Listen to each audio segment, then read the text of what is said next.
Hi, folks. Thanks for tuning into the Family Matters podcast. This next episode contains some adult topics and issues in our conversation. I just want to give you an opportunity, if you have small children and you're not comfortable having them listen to this type of content, please be sure to send them into the other room. All right. Thank you.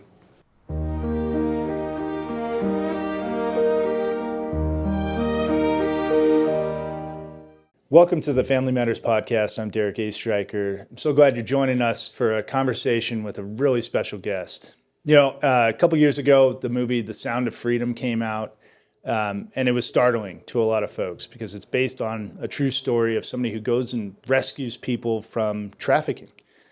And I think a lot of us think this doesn't happen here in this country, let alone in this state. But the reality is, it is happening. And there are people that are going out and rescuing others from desperate situations. And today, joining us in studio, Lowell Hochhalter is one of those people. And I'm just so thrilled to have you here. Well, it's great to be here. Appreciate it. Yeah. So, Lowell, you are the founder of the LifeGuard Group and based in Missoula.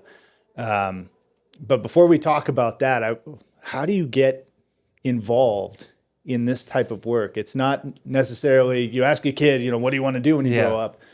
I think this is something that finds you. Yeah. How did you get involved? Well, yeah, you couldn't define that more accurately. It was not something that I was looking for. I was a youth pastor coming out of college. From there, moved into a career of traveling, doing school assemblies, character-based. Yeah. Loved being with the students, the high energy. And in the midst of that, we began to see trends taking place. When I first started doing schools, we were talking about drugs and tobacco and, abstinence and things like that, and how to help kids develop good character. Yeah. And so that was the whole basis. And after an assembly, a kid might come up and, hey, here's a pack of cigarettes, here's a can of chew, here's a suicide note. Yeah. Or I'm going to go home and I'm going to throw away my weed. And, those were the things that we were hearing. And then we started to see this trend shift of kids coming up. Not like those things weren't valid and important and great decisions for kids, but the shift was massive because now we're hearing kids coming up going, hey, I'm not safe. This is what's happening to me.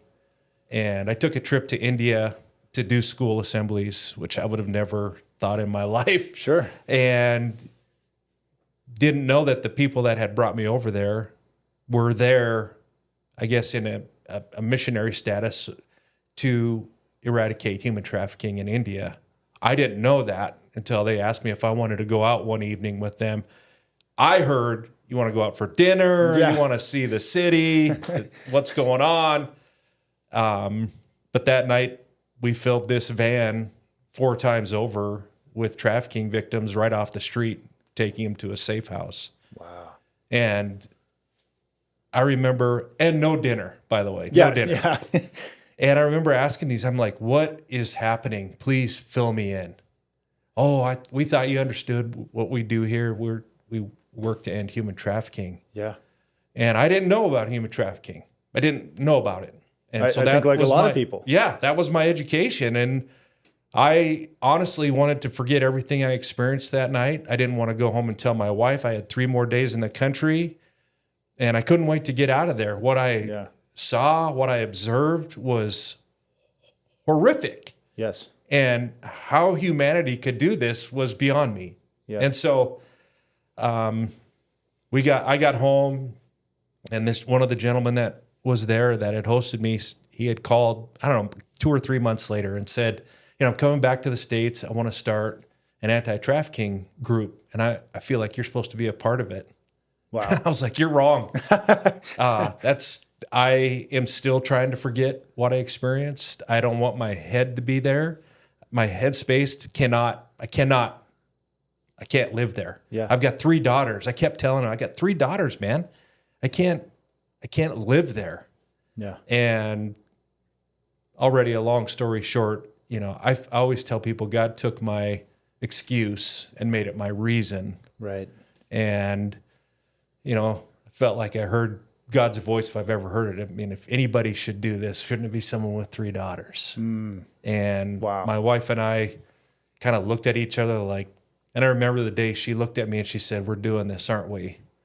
And it wasn't an excitement. It wasn't like gung-ho. It was, well, buckle up. Right. And it's been a journey, about 15 years now that we've been doing this. And I can still say it's not what I would choose. Yeah. I'm thankful for what we've experienced. But yeah, it's hard. I would imagine it's hard. so. It's difficult. Yes. There are some days I make the joke even to our staff. I said, man, there are some days I wish I was just selling cotton candy. Yeah. And people, when they would leave me, would smile and be joyful. Whether it's going to do a presentation, meeting with the family, it never seems like you walk out going, yay, I feel so much better about myself. Yeah. But it's tough, but it's where we are. It found us and won't let us go. So, well, you talk about not knowing anything about human trafficking or the prevalence of it, and you experienced this in India, but back in the States, I mean, is it the same prevalence here in the United States? Is it worse? It's worse. Wow. Far worse. In India, when we went out that night, literally we just drove the van right down the street, pulled off to the side. Guys would jump out, they would pull these women, these children right off the street, and it was just right there. It doesn't mean because we can't do that and we don't do that here in the United States, there's so many things that we feel like block us from the rescue or the recovery. But just because it's not there that you can identify on the street doesn't mean it's not there. Right. Often you'll hear the words, it's hidden in plain sight. And that's what makes it so shrouded. But it's just as prevalent, if not more prevalent, here in our country. And even here in Montana, that's the thing. Man, we're Montanans. Thank God we live in Montana. Yeah. We don't have to deal with this. Oh, man. I wish that was the case. Yeah. Man, we got 7 reservations. We're so spread out, right? All the cliches. It's a small town with long roads, all these things. And all of those things enable what we fight. Right. Right. So what does human trafficking look like in a state like Montana? You say all those things enable what you're fighting against, but what does it look like? I mean, how can people identify it? Well, when we talk about human trafficking, and even in the law, even Montana Code annotated, there is a great definition. Section 45 talks about labor trafficking and sex trafficking. And then underneath that is child sex trafficking. And so, both labor and sex trafficking are prevalent in Montana right now. And certain things will make individuals more vulnerable, and certain instances or life circumstance will create vulnerability. Quite often we'll say human trafficking is simply the exploitation of vulnerabilities.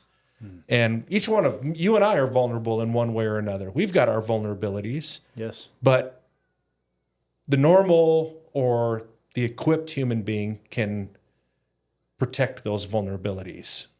Well, when those vulnerabilities stack on each other, homeless, past sexual molestation, past time in the foster care system, all of those things, no family, no connection, they become ripe for the picking. In Montana and a lot of the Midwestern and the inland Pacific Northwest, a lot of those states, human trafficking is mostly what we would term familial trafficking. So individuals are trafficked by their own family or someone that they're closely related to. And again, doesn't that make it worse?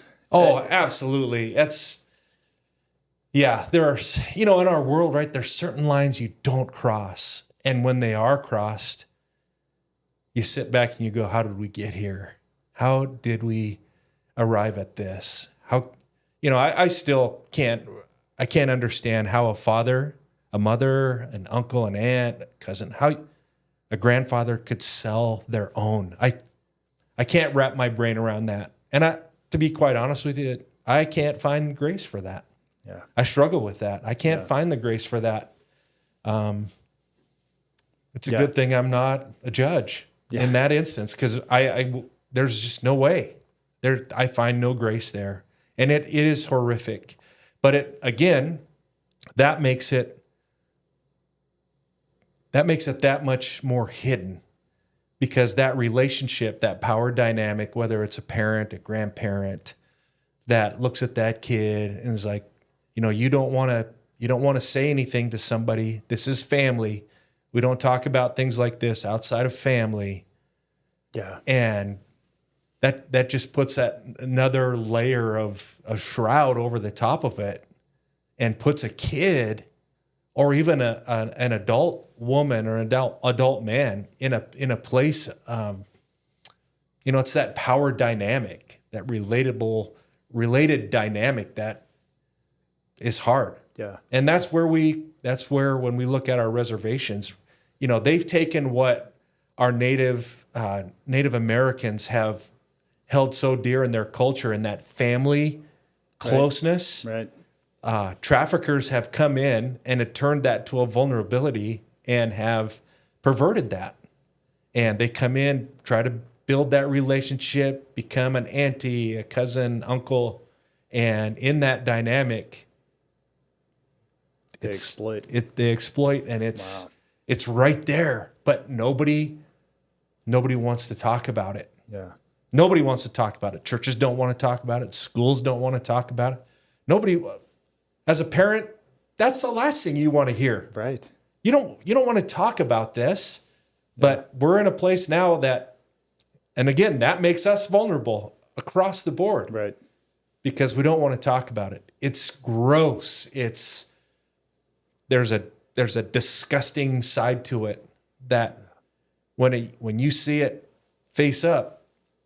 I had a school counselor, did a school assembly, had an 11-year-old girl come and tell me that she had to go home right after school every day because her dad was making dates for her, and she would have to go home, and her dad would send these men to have sex with her multiple times a day. I remember looking at this little girl, and again, I've been in this field long enough to know that it's real, but I'd like to say there's nothing new, nothing shocks me, but it still does. It still comes to me in a place of, causes me to think thoughts that I don't like to think and I don't want to think. I want to be a graceful person. I want to be a happy person, but man, you can feel the hate and the rage. Yeah. And I remember looking at the school counselor, called her over, let her understand what I had just heard. And the school counselor looked at me, Derek, and said, "Wow, you've really opened a can of worms here. You've caused me a lot of work." And how could that be the response? I'm just telling you, right? It just feeds that. It just feeds that again, that anger. But I like I said, I get it. Yeah. She didn't come to work that day wanting to find out that this 11-year-old girl was being raped in her own home multiple times a day. And now she's got to confront that. I get that. It wasn't the response I was hoping for, but on that side, I get it. Yeah. I get it. How do you let your brain function thinking about those things? Yeah. I mean, you think about your own children, God forbid, right? That it would take you to a place that you would never plan to go, but you're willing to go there. Yeah. On behalf of your own children. Right. Right. Yeah. I don't want to go there. Yeah. But I can imagine what you're talking about. Absolutely. And you before we started recording, I talked about Sarah Laszloffy, Representative Laszloffy, worked together with you on some legislation. And one of the stories that we had talked about as a staff before today's show is that during testimony on that legislation, one of the trafficking victims essentially stood, and I'll paraphrase, but she said, you have no idea how prevalent it is here in Montana, because my first court appearance after I was rescued from trafficking, I went to court and I looked up, and the judge presiding over the case was one of my Johns. Mm-hmm. You have no idea how prevalent this is and how deep it goes. It's dark, it's disturbing. I guess I know you've got stories. What I'd like to ask you, Lowell, is you're rescuing people kind of at their lowest point. Right. But I'm sure you've got stories of God's redemptive work in their lives from that day you rescued them to where they are now. And that's got to be really powerful. Oh, absolutely. That's the one, our family's big sports fan. We're a big sports family, very competitive, which part of it, I can relate. That's our drive, And when we talk about those things that you mentioned, the stories and what it's like, if you buy a ticket to the game, there's only a few tickets left and you get to the top and I can't barely see the court. I can't see the field. And then someone walks up and says, hey, you've been selected to move down to the very front. It looks so much different down there. And to be able to have a front row seat and watch God do amazing things and for individuals who have been in the darkest of dark, broken of all hope. Future was a myth. Yeah. And to hear their language after 5 months, 6 months change from I don't care to I hope, and from what used to be to now what might be. Yeah. That's the gratifying piece and I tell people all the time, the rescue part is the easy part. Wow. Is it easy? No. But in comparison to the restorative process, yeah, man, that's the easy part.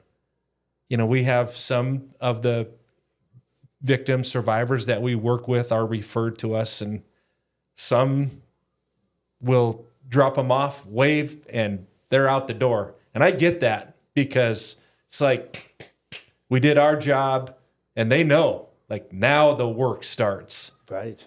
The therapies, when we have a safe house, which is, again, it's fabulous to have that front row seat. But there are some days in that game you feel like you're losing. Yeah. When they say the term in therapy that it's going to get worse before it gets better, oh yeah. Man, they mean it. Oh man, they mean it. And of course, I'm trying to always to be the optimist. I'm like, I think this next survivor resident that's coming in, I think, we've learned some things. Yeah. And my staff looks across the staff at the conference table at me, looking like, stop it. Like, just stop it. We all know that we're about to be neck deep in all of this. Yeah. We get it. But we also know, right, there's hope is the beginning of faith. So let's hope together that things will be different, and that activates the faith to say, let's open the door and bring her in. Yeah. And the stories, yes, the stories are fabulous. From watching them get a job, watching them be reunited with their families. Yes. But then there's the sad side where we've got some that have no one to go back to. Yeah. Because that was where it all started. Right. And so when you talk about, we have family dinner because we want to have that family feel. And you can just see it when you say the word family, they cringe because everything that has to do with family has been dark and hurtful and painful. And so helping them transition to what it could be, what family Right. could be. Right. So how does it, I mean, just generically, we've talked that familial trafficking is kind of the prevalent form in Montana, and I think it's disturbing that that's the case. How does it start? How you talk about kids in foster care or runaways, or but it's not just kids in foster care and runaways. Right. How does this happen? I think quite often, and I think the statistics are out there to prove it as best we can. Pornography is the driver behind a lot. I always say that human trafficking follows the same graph line as pornography does. When we first started working in the field of anti-trafficking, it looked a lot different than what we're doing now. We were traveling to major events, Super Bowls, car rallies, bike rallies, conventions, whether it be political conventions, company conventions, religious conventions. Wherever there was an influx of population, pimps and traffickers would bring their stables because there was population. Yeah. Which, again, growing up in a small eastern Montana town, strong Christian environment, the first religious convention we went to, I just wanted to go in and set the place on fire. Like, how is this even? How has this come together? This didn't make sense to me. Yeah. So, where does it start? I think it becomes, that insatiable, unrelenting, unharnessed desire that individuals, not just men and women, find themselves feeling like this pornography it's a harmless, well, I'll call it a drug, because they've now proven scientifically that pornography reacts just like a heroin or a cocaine. It reshapes the brain, digs in pathways, and so deeply, in fact, that there's got to be action. Yeah. And oftentimes it's the niece or the nephew, and it starts in the quiet, in the downstairs with sick, perverted promises that adults ask kids to make. We're not going to say anything to anybody. This is our special time, and it's hard to like bring judgment on a parent, but at the same time, we've got to have conversations. These conversations we have to have with our kids, right? If anybody asks you to keep a secret, if anybody tells you to not tell mom and dad, doesn't matter if it's a police officer, right? A pastor, a teacher, right? In our school assembly, if they invite me to speak, I always tell them, I'm the gray-haired guy on the team now, the non-relevant, whatever. But my portion, I always say, nobody gets a free pass. If I'm talking to kids, nobody gets a free pass in your life. You've got to take an evaluation. To parents, nobody gets a free pass. Yeah. You don't bring a babysitter in your home unless you run background checks. You don't go to a church with a pastor and children's workers unless you find out that there are background checks, that their staff has been vetted. Yeah. You find out nobody gets a free pass. Again, it's the world we live in. Is it the conversations? No. Like when you visit a church here, obviously you're not going to have that. How many folks are background checked? Yeah. But I'll tell you what, I'm not going to take my kid to a childcare unless I know for a fact I'm going to see the background checks. I'm going to see all of that. Because if not, you're just giving a free pass. Right. You're giving people access to your kids. And the best way to shut that down is conversations. Those conversations, some people think, well, I want to be that discipline. Hey, discipline and love, conversations and love, all of it works together. Yeah. It speaks. It's got to be active. Well, it seems like one of the things that you are fighting against is the fact that people don't really want to talk about it or are uncomfortable talking about the prevalence. and it's maybe socially uncouth to say I'd like background checks on all the workers at the church daycare, or people might look at you strangely, but who cares? Exactly. Yeah, who cares? I agree. Nobody gets a free pass. I like that. Yeah. And when it comes to your children, why would you give somebody a free pass? Yeah. Yeah.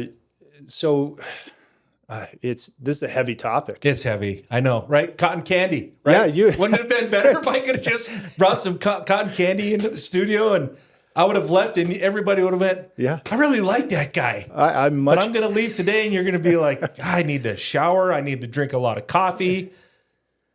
Yeah. I'm just down. How do you do it? How do you carry that burden?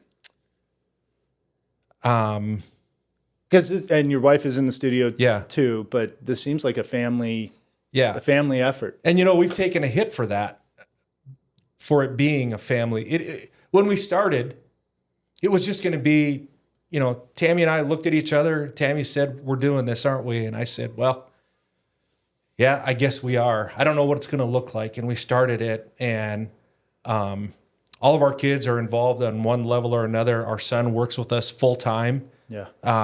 And that shocked me. When he came to us after graduating from the University of Montana, I thought he was going to go out and do something enjoyable. Yeah. Sell cotton candy. You sell cotton candy. But he came back and he goes, "This is where my heart is." He had come and had done some schools, and he goes, I find life there. Yeah. And, we've taken a hit, it's the family, this family. Like the family that's down the road that started the tire business, nobody seems to be, going after them. But that is what it is. We find strength in each other, the hope in the good stories, keep you going for the next day. And, we've got such a tremendous staff that, it can't be, like I tell them all, like, I can't interview you like this, like I'm hiring you for a job. I can only lay this out for you, and you've got to pick it up. Right. Like I can lay this mantle out for you because I can't take away the hurt and the pain that you're going to suffer by jumping in the middle of this, because we're not talking about statistics, even though those statistics are there and they're real. We're talking about people. And when it comes down to it, that's when it hurts. Yeah. Is when it's people, right? Whether it's a 63-year-old woman who's been missing for 40 years from her family, and her family calls and says, "We've got notification she's still alive," or it's a 2-year-old, 1-year-old that mom and dad found out that this is what's taking place. It's people. Right. And you can't, part of you wants to shake and wake up and go, "Oh, that is not for real." But you find your ways to, because you have to, for our own mental health, for our own sanity, right? We plug into our faith, and I'm not ashamed one bit to say that. Again, we've taken, just because of where we're located, where the LifeGuard Group is based, we've taken hits for that. Count it all joy. Absolutely. I mean, but if it wasn't for our faith, I can't imagine how I wouldn't do this. So people ask us, like, LifeGuard Group we're a non-religious 501c3. Yeah. And we did that on purpose. And people are like, "Well, so you're not faith-based." Oh, we're 100% faith-based. Like, if it wasn't God that knocked on my door and said, "You're doing this," I'd be making that pink cotton candy for you, Derek. Our faith compels us, right? And it compels us to. Not only does it compel us, it motivates us and it sustains us. I don't do it perfect all the time. My wife for my birthday got me a membership at a golf simulator. Yeah. And I can go in there and just swing that club And 400 yards. it just doesn't matter. You have to be purposeful for it. And that goes with anything, even in your line of work. Sometimes you just gotta close the office door. Yeah. You got to get on your boat or do whatever it is that you have, shut the phone off and go, it'll be there the next day. But today I'm going to love my family. I'm going to love myself. And I can tell you, I'm going to hug my kids after this. Yeah. Absolutely. Yeah. And your conversations change. And the way you watch people around your kids change, how they act around your kids. That's the thing we tell parents to do. We give them nobody gets a free pass, but we also talk about shutting the front door. There are some families that are like, when the phone call comes to us, our kid's missing and we don't know what's going on. And obviously we've learned strategic ways to communicate it, but part of me wants to go, you left the front door wide open. Right. What did you expect? Your kid's got the headphones on, playing games, talking to people you have no idea who they're talking to. They're on social media.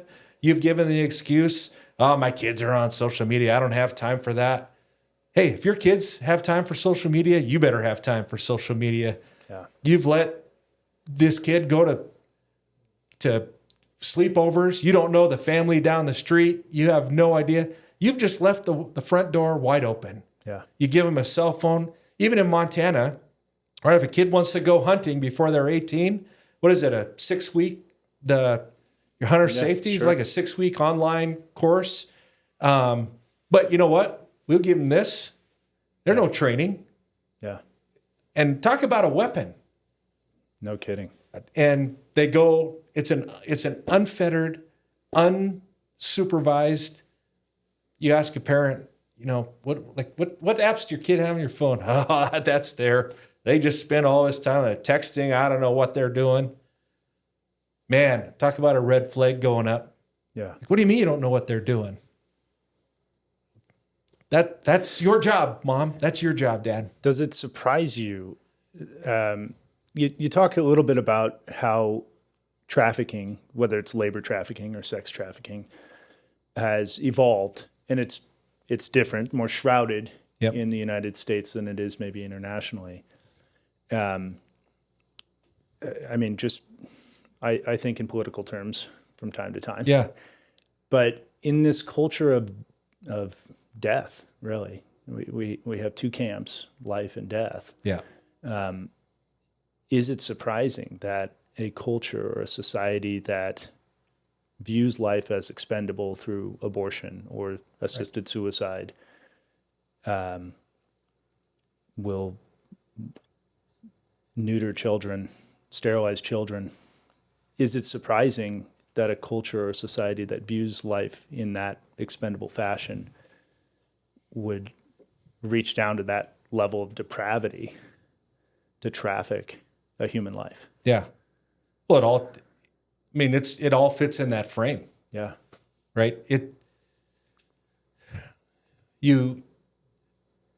There are some things as humanity we'll never get back because we've opened the front door. Yeah. And we've started that journey, and there's these things that you just can't walk back on. And the depravity is, for so long we were pointing our fingers as a country, Cambodia, Indonesia, Thailand, get your act together. They were, putting trade embargoes on, and, you're not taking care of people's human rights. We were hearing about human trafficking taking place in all these countries, all the while here in the United States, man. But nobody was paying attention. And it wasn't until the year 2000. Now, for you, 2000 might seem like a long time ago. Well, when your hair gets to be this white, 2000 does not seem like that long ago. It was only 25 years ago. Yeah. It wasn't until 2020 or 2000 that in the United States, somebody sat back and went, hey, we should have laws against buying and selling people for sex and labor. Wow. The first law, the Trafficking Victims Protection Act of 2000. It took us that long to figure it out because we're concerned about everybody else. and all the other things that are taking place. Montana, we were behind. Yeah. And I mean, we are Montana. I mean, if you're a native Montanan, don't be offended because that's Montana. We took our time, right? We're independent. We're going to call our own shots. Sure. But it wasn't until 2015 that Montana said, hey, we should pay attention to this. Yeah. And that was the first law in the books in Montana, which is mind-boggling Yeah. to think about. Yes. That somebody didn't step up before and go, hey, this is like, if anything is this should be on the black. Right. This should be on the dark side, right? But it wasn't until 2015. Again, there's all the statistics that are out there. I don't want to get lost in those, but from 2015 to 2023, we saw an almost 1,000% increase in human trafficking. There wasn't one arrest, not one case came to the courts under that original law, but it was a start, right? Sure. It's where Sarah, Yeah. where what she started. And again, talk about nobody wanted to have those conversations. Yeah. Imagine a young woman like Sarah at that time stepping up and being bold Yeah. and saying, we're going to talk about this. Right. And not only did she talk about it from the floor, she did. We were up here. She did conferences at Carroll College. We did several different things like that. Just getting those conversations and getting survivors in front. And people were, I think they were dumbfounded to hear that, oh, where'd you bring this survivor? Oh, no, she's from Montana. Wow. And it was hard for people. It wasn't hard for them to believe it because they knew it was true. But now it's in the open. It was just like that school counselor. Oh, now, man, you've caused me a lot of work. Now I have to process this. Yeah. And that's exactly right. And if we're going to get past this, if we're going to, we have it in our mission statement, to end, we're an organization that wants to end human trafficking. Does it sound ridiculous when you think about, almost 70 million victims in our world today, almost 3 to 5 million in the United States alone, $250 billion industry? It sounds ridiculous to think that a small little Montana nonprofit, how could you put that in what else would you have us put? Well, we're just going to take care of some. Yeah. Well, again, I'm competitive enough to be like, well, I'm not going to be the one that goes to if you say we're just going to rescue 50%. Well, I'm not going to go tell the other 50% we don't have time or the resources for you. Right. It's all or nothing, man. How does this get reported to you? How do you find out? I mean, I imagine it's in various forms, and I imagine various ages. Yeah. But walk me through the process. You get a phone call, you get an email, you get a tip. I'm imagining you put a black outfit on, you're rappelling down the side of a building, and but maybe it's not quite like that, but maybe it is. There are times it is. There are times that it's much more prevalent in the open. Yeah. So oftentimes it comes as a call for a runaway or a missing person. And then as we begin to ask the questions, and we work, like we have a close, tight-knit, respecting relationship with law enforcement. We don't fight against law enforcement. We want to partner together with them. We want to help educate them, but we want to partner with them.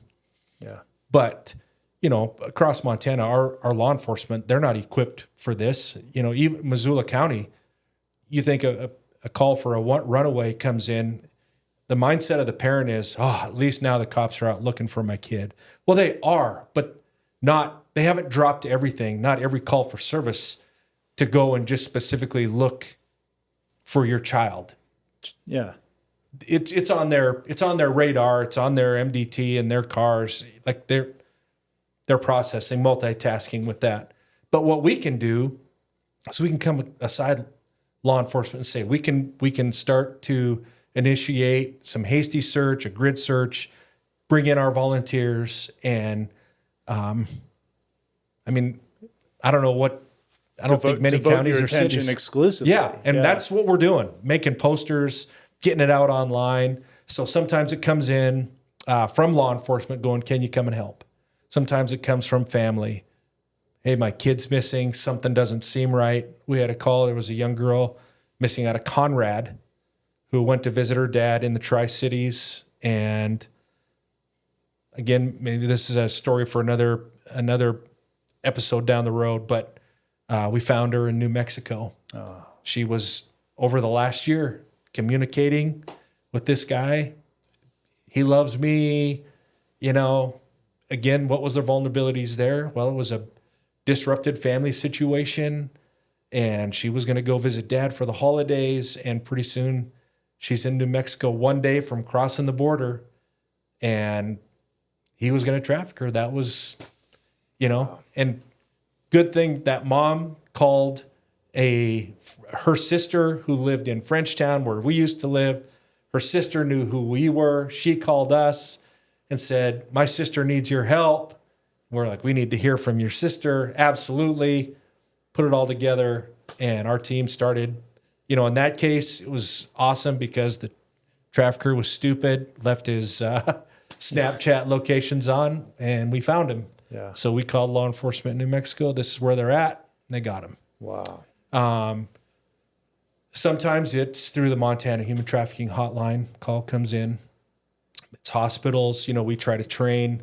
Like training, yes. Awareness. 67% of victims have said they've encountered an educator while they were being trafficked. 95% said they encountered law enforcement while they were being trafficked. Wow. 87% said they encountered healthcare while they were being trafficked. So for us, those three entities is like on the top of our list to train. And it's a 4-hour training. We call it a recognize and respond. How can you recognize it? How can you see the red flags, the indicators? And then what do I do? There are steps. The majority of hospitals don't even have a protocol. What if I were to encounter a trafficking victim? There's no protocol in place of this is what we do. This is how we isolate. This is how we protect. And so, now we're having these hospitals start to have us come in and train, or somebody else come and train. Doesn't need to be us, but you need to be trained. Yeah. And churches need youth ministries, like youth pastor. You're going to hear, like when this kid sits across from you over a Coke, whatever. I guess it's even kids are going out for coffee now. Back in my youth pastor days, right? You bought a Coke. I was always told coffee stunts your growth. So. Yeah, well, myth busted, right? But it was, it was always in the plan to bring that awareness to those specific groups. Yeah. Because now we get calls from hospitals on the High Line. We get calls from hospitals, Billings, Bozeman, and hey, we think this is something. This is the red flags, and the best indicator is the gut feeling. It's the gut feeling. I don't know if you've ever read this book. Every training I do, I'm not a good reader. I'm not an academic. I know you are. I'm looking around the room and all these diplomas and great things hanging on the wall, and that doesn't mean I can read. Well, I just feel inferior. But I tell people, whether it's a training, doesn't matter if it's parents, educators, there's a book that I feel like if you don't read this book, you're stealing from yourself. It's called The Gift of Fear, written by Gavin DeBecker. And the whole idea, the whole premise behind the book is that fear is given to us as a gift for us to react to positively or negatively. Fear is not a motivator, but it's an indicator. Yeah. And we've all walked into a room. You've walked into a room before and you're like, something's off here. Yeah. And the worst thing you could do is be like, oh, I don't want to feel that way. Try and push that out. The best thing to do is one of three things, according to Gavin DeBecker. Recognize the voice, believe the voice, and learn how to act on it. Yeah. Because that's, whether it's a nurse, a doctor, a cop, that gut feeling that says something's off. Okay, look around, evaluate, assess, and put some meat on the bones and say, why is this true? Because 99% of the time, that gut feeling is 100% correct. Right. And so, we get so many referrals on that hotline. I mean, it rings constantly. That was a big push for ours to try and get a hotline in the state. We found that the national hotline wasn't adequate. We weren't getting reports back in a timely fashion. Back to Montana, when the calls were coming from Montana, I mean, the hotline was housed in New Jersey. Wow. And so we kind of were knocking on legislative doors, and everybody was like, that's a great idea. That's a great idea. And you know how that game gets played. And finally I was like, well, then we'll start it. And the goal was to raise it up, build it, and then hopefully someday hand that off, whether that's to the DOJ or, DCI, someone to hand that off to and go, we built it, make it greater. And, but the calls, I mean, we're averaging, this will be our 4th year, I believe. We average almost 160 calls a year that come in from all over the states. What we've seen a change in, however, is that now we're getting more calls from actual victims and survivors, and not just like the hospital or other agencies or another individual calling on behalf of somebody else. I know you and I had talked about CI 128, which is now in our Constitution, at least currently, Article 2, Section 36, and some of the dangers that new provision in our Constitution would create for human trafficking. One of the things that we had discussed is that, this prohibition from interfering with somebody's right to an abortion really enables traffickers. Oh, absolutely. I think it creates a dangerous situation if a hospital encounters, a trafficking victim coming in for an abortion that's being escorted by a trafficker. Can they even call you? They have an ethical dilemma there, right? Or maybe not an ethical dilemma, but a constitutional dilemma now. Yeah. I think some of the laws, and we've talked about culture and society, but laws are in our Constitution are downstream from culture and society. Yeah. And some of those laws actually enable more of a shroud of secrecy over this deplorable conduct. Yeah.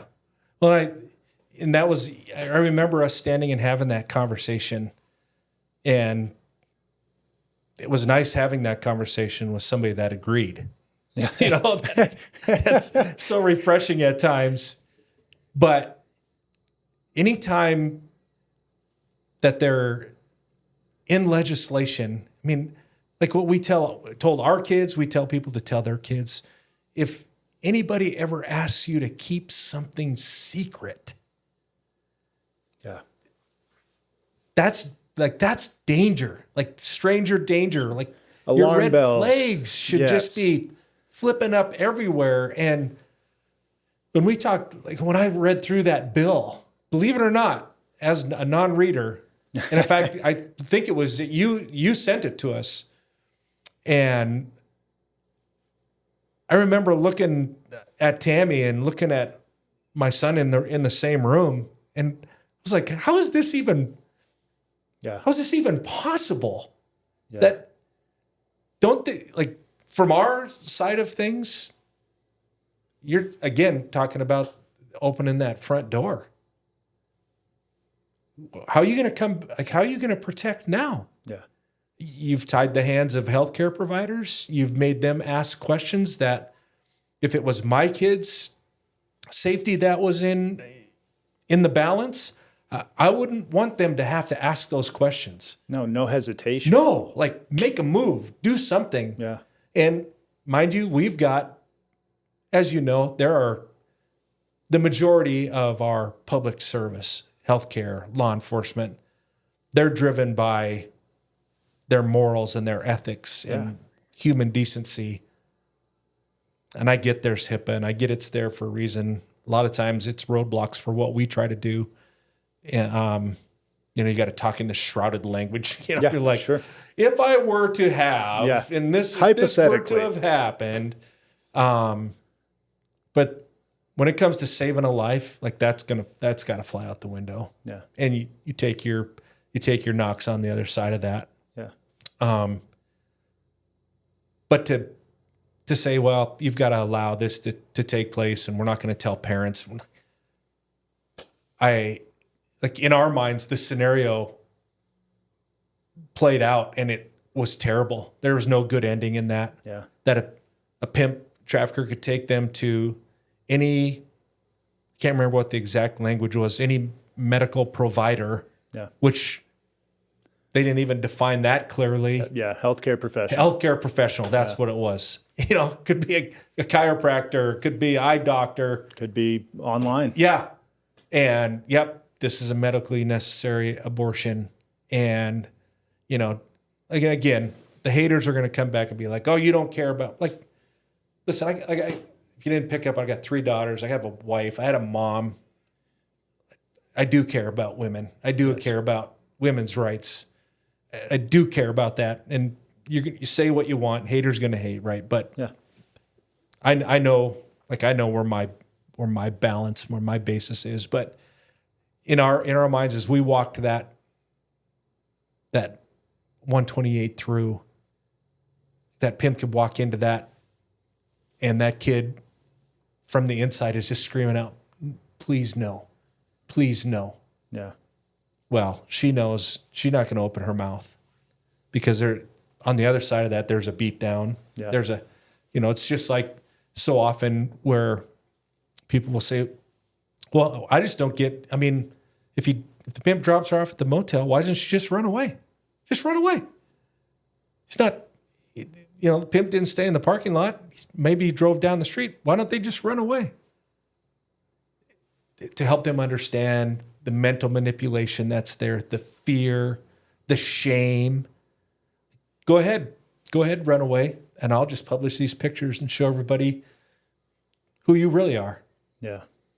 And to say, well, of course they're not going to go in there. Somebody's not going to just force them to have an abortion. Really? Yeah. Yeah. Shut the front door and pay attention, because they will. And they have. Yeah. And we can sit back and, wash our hands all we want. I don't want to get in the middle of it. Well, somebody better get in the middle of it. Yeah. It's kind of where we found ourselves. Somebody better jump in it. So, Lowell, you rescue a trafficking victim. You said that's the easy part. Mm-hmm. Then what is the process? How long is this process of restoration? And what does it look like? Just on average, or you can have specific examples. Well, our safe house, we have Crooked Tree Ranch, which is a 40-acre ranch, very holistic model. And I hate using that word because I don't know. Yeah. I just hate using that word, but it is what it is. It's all surrounding model of, we have equine, we have art, we have wilderness, we've got the mental health, we've got medical. You got cotton candy? We absolutely do. There's an idea. One of my staff members for my birthday bought me a cotton candy machine. There you go. And we have popcorn. Yeah. For every victim, every survivor, it looks different. We have some that we have worked with for 10 years in their process. And even when they're done with the formal restorative process, it still lives there. Yeah. And the beautiful part of that is we get to that relationship continues, and we tell every survivor that we work with, like my dad always gave me this statement when he first dropped me off to college. I was just a 17-year-old kid from Sydney, Montana, going on a football scholarship. Thought I was big stuff until my dad, we had my room, dorm room set up, and my dad looked at me and said, well, son, this is it. I wasn't that big stud anymore. And mom and dad were going to be 1,000 miles away. And I broke, and I'll never forget. And my dad said it until the day he passed. He said, Lowell, you're never stuck. You're never stuck. Yeah. And we communicate that to our survivors. Okay, it's time to leave Crooked Tree Ranch. I know you're afraid, but you're never stuck. We will always be there with you. We will never put you out. LifeGuard Group will always be a part of your family, a part of your story, and we hope it is. Right. We don't ever want to manipulate that to where, oh, if you ever need anything, we're the ones. Like, we want you to thrive. Yeah. But when you get to that place and you do feel stuck, just pick up the phone. Like, we're going to be there. Right. We've got some that have been with us on property 2 years, some a year. We've had from 63, 64 years old to 18. We've had a variety of ages and from a variety of different places. Majority of our survivors come from Montana. Imagine a woman that has been trafficked from the age of 16 until she's 63. You can imagine that her body has been ravaged. So the medical, the psychological, to go into scripture, right? Jesus always took care of the immediate needs first. Right. Like the story of the Good Samaritan, right? I'm gonna bandage your wounds. I'm gonna get you something. I'm gonna get you off the street. I'm gonna give you something to eat. I'm gonna take care of you financially. But now I want you to hear about there's a new way for you. Right. And when they come to us, they don't have to love Jesus when they come, and they don't have to love Jesus when they go. Our hope and our desire is that they do. Yeah. But that's still a personal. That's their personal decision. Yeah. We don't do what we would call a corporate faith. We hope that they build relationships with our volunteers and our team, and start to ask questions and try to venture on their own way, on their own journey, in their faith journey. Yeah. And faith is, we don't hide faith, but we don't require faith either. Yeah. And there are ups and downs. There are some days it's pretty ugly. There are some days when they hit, we know when their therapy days are, to where, the next day is, all hell's going to break loose. Yeah. But that's why the horses are there. That's why the chickens are there. We have one gal, she's like, I hate those chickens. It's like, well, that's funny because you're always out there talking to them. Yeah.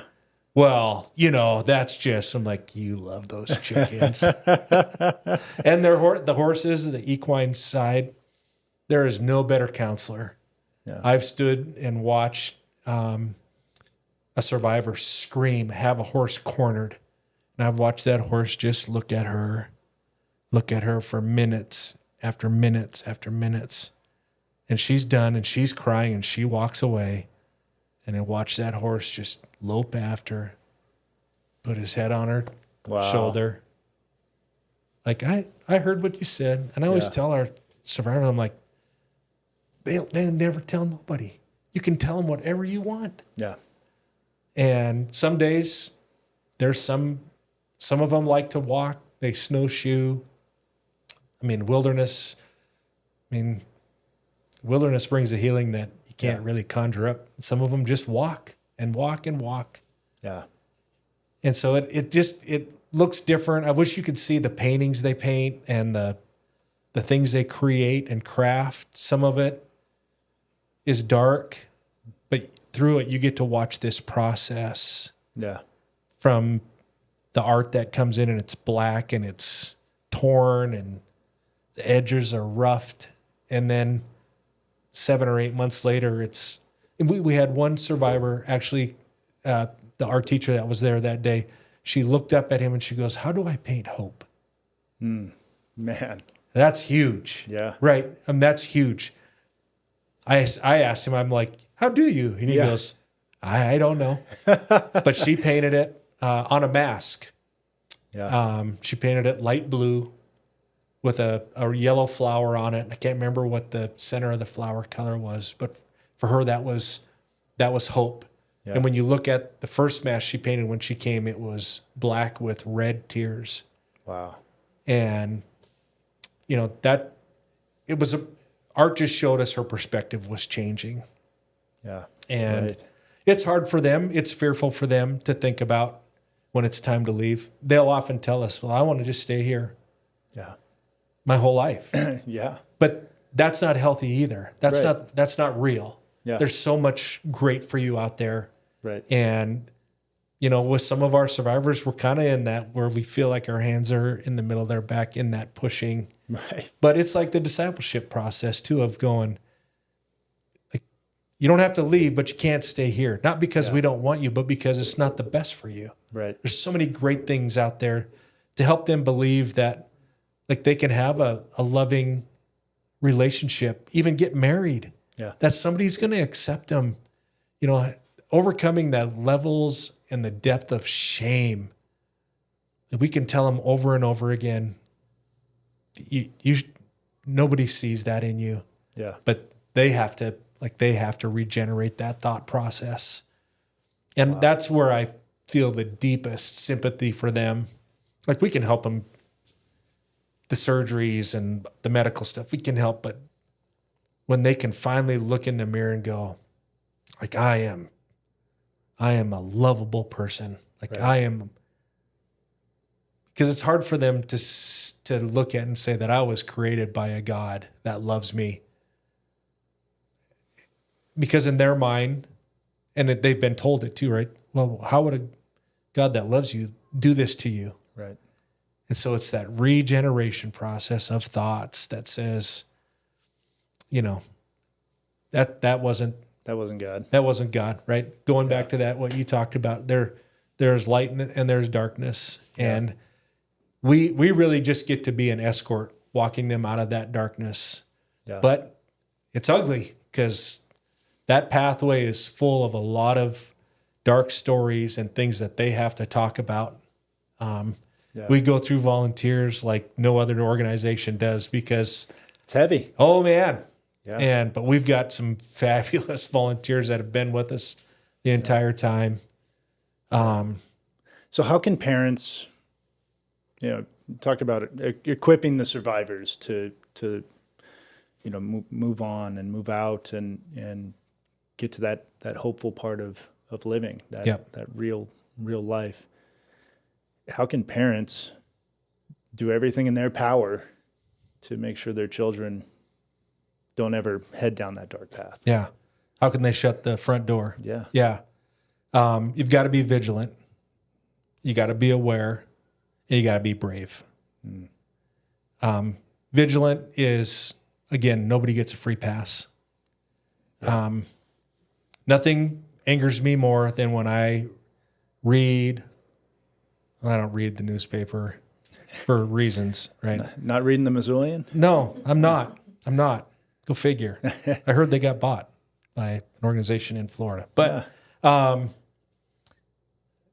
when I hear that there is, whether it's a pastor, reverend, priest, scout leader, coach, teacher, that took advantage of their power position and exploited a child, like, there's another level of penalty in my mind. Yeah. That needs to be in place legislatively. Spiritually, Yeah. I know from what the word says that there will be, Yes. right? That maybe it's just another added stone around the neck that is there. But it's got to be that vigilance. And I'm probably the least vigilant person. Like, I'm a very introverted person. You give me a microphone, stand me up in front of 3,000 people, 3,000 students, I'm good to go. You put me in a room with people I don't know, one-on-1, 1-on-10, I'm going to just find a corner, get my appetizers, and just pull out of the way. Yeah. The other day, Tammy said, hey, would you stop by and get my prescription at the store? And I'm like, yeah, no problem. I can go in there and get that. And she goes, you're going to have to ask him for a coupon.